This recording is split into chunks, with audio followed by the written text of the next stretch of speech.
Iniulat na isang source na kinontra umano ng mga opisyal ng People's Liberation Army ang plano ni President Xi Jinping na persahang agawin ang mga teritoryong nasa pagkokontrol ngayon ng sa Sea.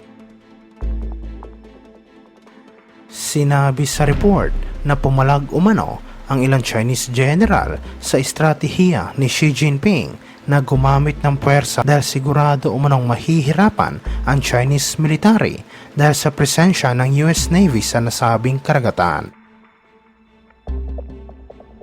Nagpahayag ng matinding pagkontra ang Vice Chairman ng Central Military Commission ng China at sinabi niya na dapat umano na maging makatotohanan si Xi Jinping sa tunay na kakayahan ng People's Liberation Army.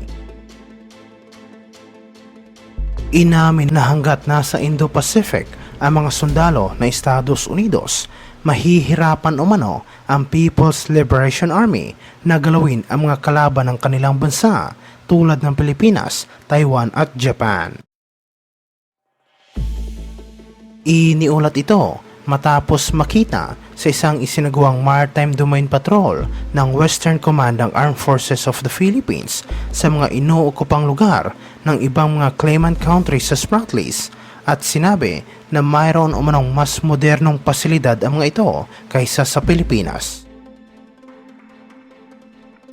Ayon sa mga reporters, nasakay na isang Philippine patrol ship na tinunto nila ang mga boundaries ng teritoryo ng Pilipinas sa ilalim ng Presidential Decree 1596 na nagdeklara sa kalayaan bilang isang munisipalidad ng Palawan mula sa unoccupied na Candule Shoal hanggang sa Fiery Cross Reef na inuukupa ngayon ng China. Ang isang larawan na nakuha habang sakay ng eroplano ng Armed Forces of the Philippines Western Command na nagsasagawa ng Maritime Domain Patrol ay nagpakita ng isang pinaghihinalaang reclamation project sa Mascardo Reef sa Spratly Islands. Ang nasabing reef ay inuukupa ng Vietnam mula pa noong 1988.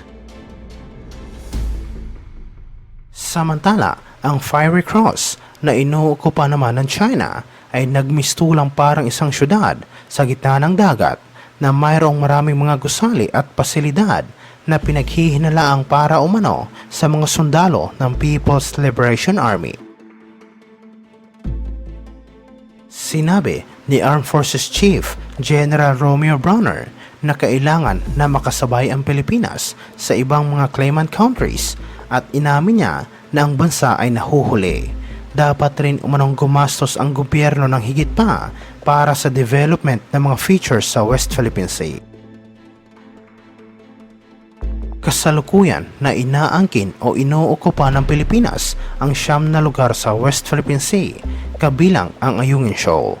38 naman ang sinakop ng Vietnam, 7 sa China, 5 sa Malaysia, 2 sa Brunei at 1 naman sa Taiwan.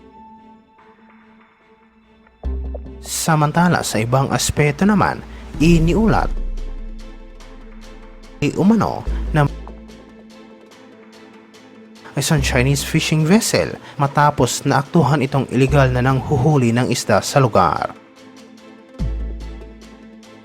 Sinabi sa report na agad umanong ng mga tauhan ng ang Chinese vessel kasama ang mga lambat na ginamit sa panghuhuli ng isda. Ayon sa pahayag ng kanilang ahensya ang mga Chinese at sinabi na magsisilbi itong babala sa mga dayuhan na nagpaplanong magsagawa ng iligal na aktibidad.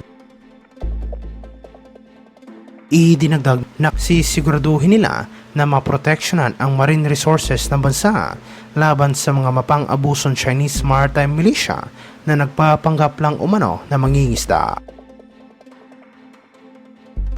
Iniulat ito matapos sinabi ni Defense Secretary Gilbert Chodoro na kinakailangan na umano na magkaroon ng isang tunay na modernisasyon para sa Philippine Navy at Coast Guard sa gitna ng mga ginagawa ngayon ng China na paglabag sa maritime law at pagsasagawa ng mapanganib na maneuver sa West Philippine Sea.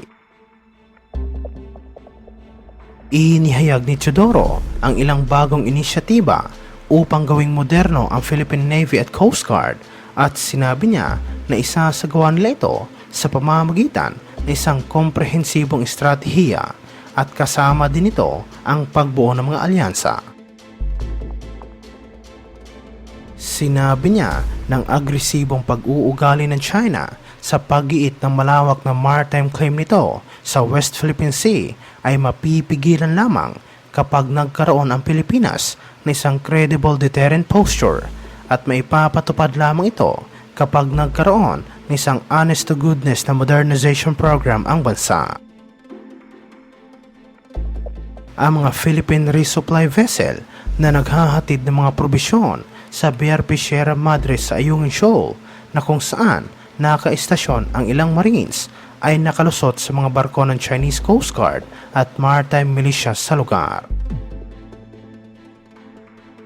Sinabi ni Teodoro na ipagpapatuloy nila ang mga resupply mission sa BRP Sierra Madre sa kabila ng mga ginagawang panghaharas ng China at sinabi niya na isa umano itong irresponsableng pag-uugali sa parte ng Chinese Coast Guard at sa palagay niya na alam ng buong mundo kung sino ang nasa tama. Idinagdag niya na nag-react ang buong mundo noon sa ginawang pagbomba ng water cannon ng CCG sa mga barko ng Pilipinas, ngunit mas delikado ang mga ginagawang agresibong maneuver ng mga Chinese ngayon laban sa Philippine Coast Guard.